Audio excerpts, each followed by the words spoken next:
Assalamualaikum warahmatullahi wabarakatuh. Halo teman-teman semua. Di sini kami dari kelompok 5, mata kuliah Kelistrikan Otomotif akan menjelaskan materi mengenai pengajuan pengapian. Sebelum menjelaskan materi, di sini kami akan memperkenalkan anggota dari kelompok 5 terlebih dahulu. Yang pertama, saya Anggita Putri Kirani dengan NIM K2519010. Kedua ada Fatkur Rohman, NIM K2519029. Ketiga ada Juan Pratama Aditya, NIM K2519048. Dan yang terakhir ada Rosidatu Nur Islami, NIM K2519078. Sebelum menjelaskan materi mengenai pengajuan pengapian, saya akan sedikit menjelaskan terlebih dahulu mengenai sistem pengapian konvensional. Nah, apa sih sistem pengapian konvensional itu? Sistem pengapian konvensional adalah sistem pengapian yang bekerja secara mekanik pada pengoperasiannya yang masih menggunakan kontak pemutus platina pada distributor. Nah, pada gambar yang ada pada PowerPoint ini ada komponen dari sistem pengapian konvensional yang komponen ini memiliki nama kontak pemutus platina pada distributor. Jadi selain ada kontak pemutus platina juga ada distributor. Nah, pada sistem pengapian konvensional ini mengandalkan mekanikal dari distributor dan juga platina sebagai inti dari penyaluran percikan api sehingga terjadi pembakaran di ruang bakar. Oleh sebab itu, karena sistem pengapian konvensional masih mekanik, maka perlu penyesuaian kecepatan pengapian yang disesuaikan dengan kondisi pengoperasian mesin mobil, agar selalu menghasilkan tenaga yang maksimal. Pada sistem konvensional yang masih menggunakan kontak pemutus, terdapat komponen yang berfungsi untuk memajukan saat pengapian pada saat putaran berubah.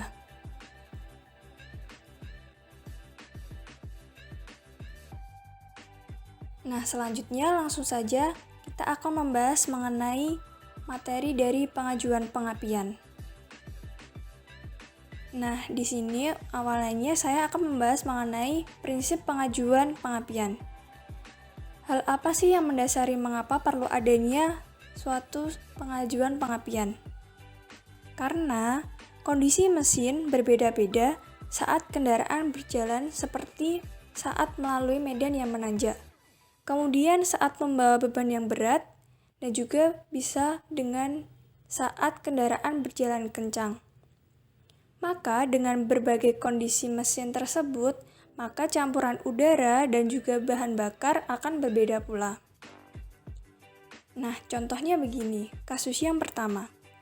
Saat mobil menanjak atau saat membawa beban berat, campuran bensin akan lebih banyak daripada udara, sehingga membutuhkan waktu perambatan yang lebih lama dari yang semula 0,005 detik pada kondisi mesin stasioner atau bisa dikatakan saat putaran rendah atau idling bisa berubah menjadi 0,008 detik pada saat jalan menanjak atau membawa beban berat.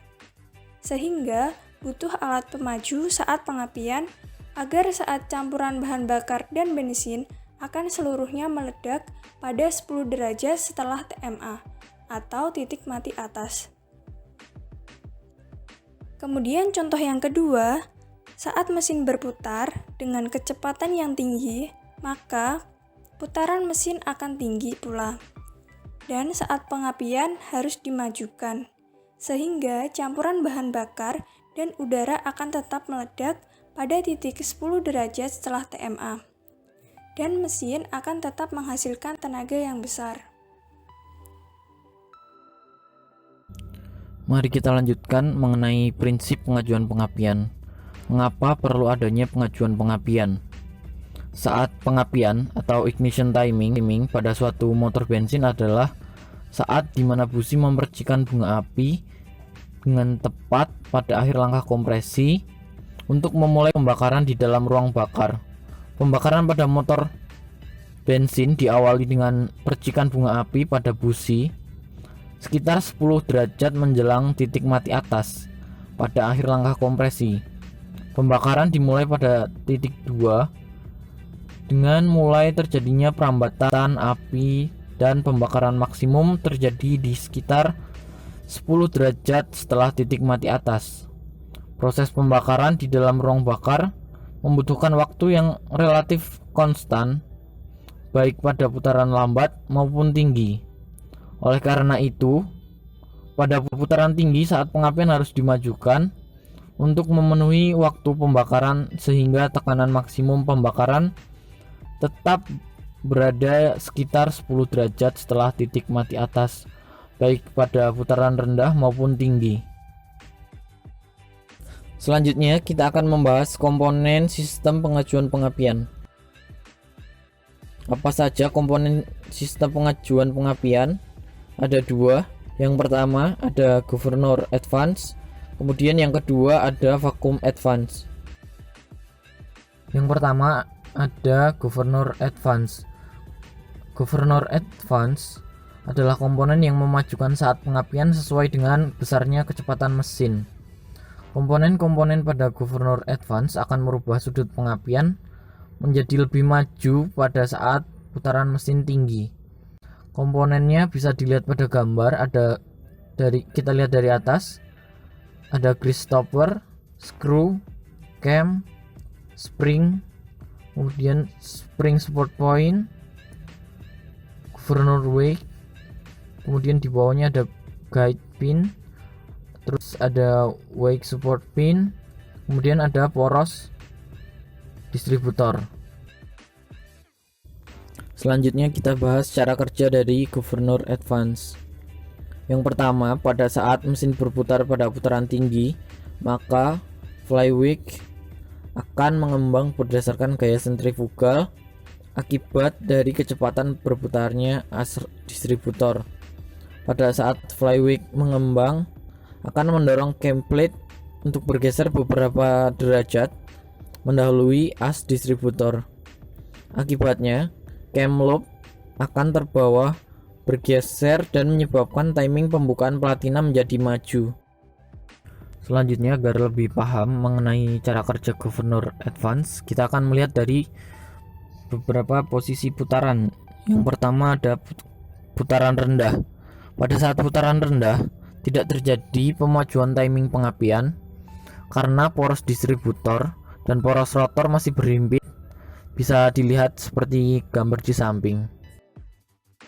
Selanjutnya, pada saat putaran menengah.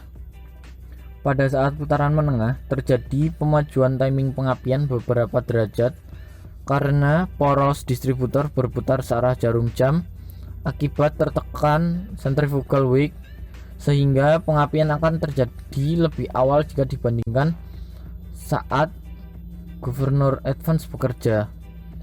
Pada putaran menengah ini hanya salah satu pegas yang menahan pergeseran poros rotor, sehingga pemajuan timing sangat signifikan. Lalu setelah putaran tengah, di sini ada juga yang namanya putaran tinggi. Nah, pada saat putaran tinggi ini itu terjadi pemajuan timing pengapian maksimal karena poros distributor berputar searah jarum jam akibat tertekan centrifugal weight atau berat sentrifugal, sehingga pengapian akan terjadi lebih awal jika dibandingkan saat governor advancer bekerja. Nah, pada putaran tinggi ini semua pegas menahan pergeseran poros rotor, sehingga pemajuan timing tidak terlalu signifikan. Nah, untuk gambar lebih detailnya bisa dilihat di sebelah kanan tulisan ini, putaran tinggi bagaimana.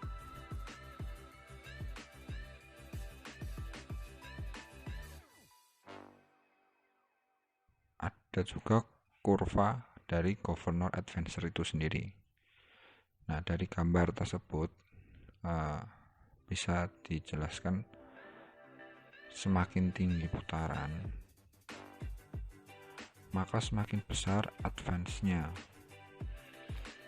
Kemudian terjadi pemajuan timing pengapian maksimal karena poros distributor berputar searah jarum jam akibat tertekan centrifugal weight, sehingga pengapian akan terjadi lebih awal jika dibandingkan saat governor advancer bekerja.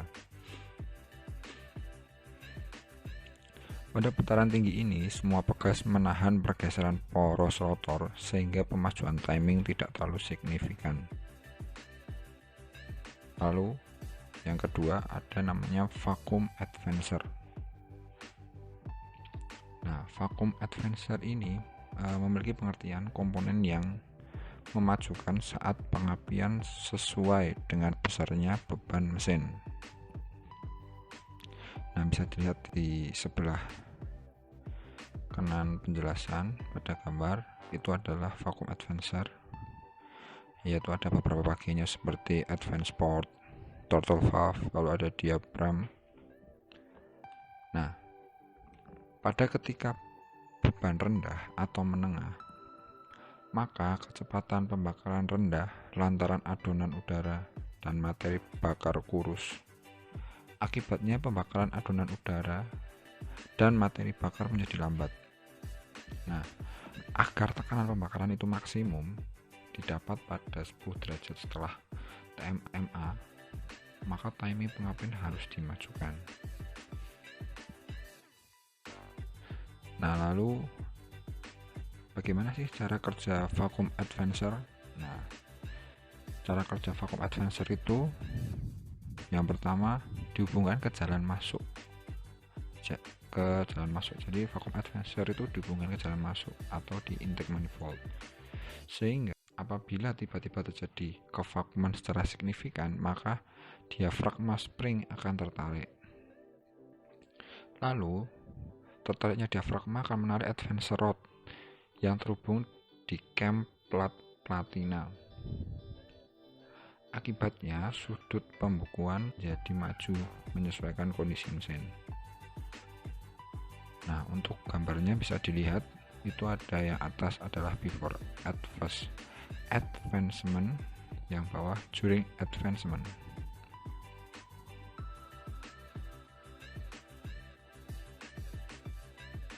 Selanjutnya, saya akan menjelaskan tentang cara kerja dari vacuum advancer saat idle, saat beban rendah, dan saat beban penuh.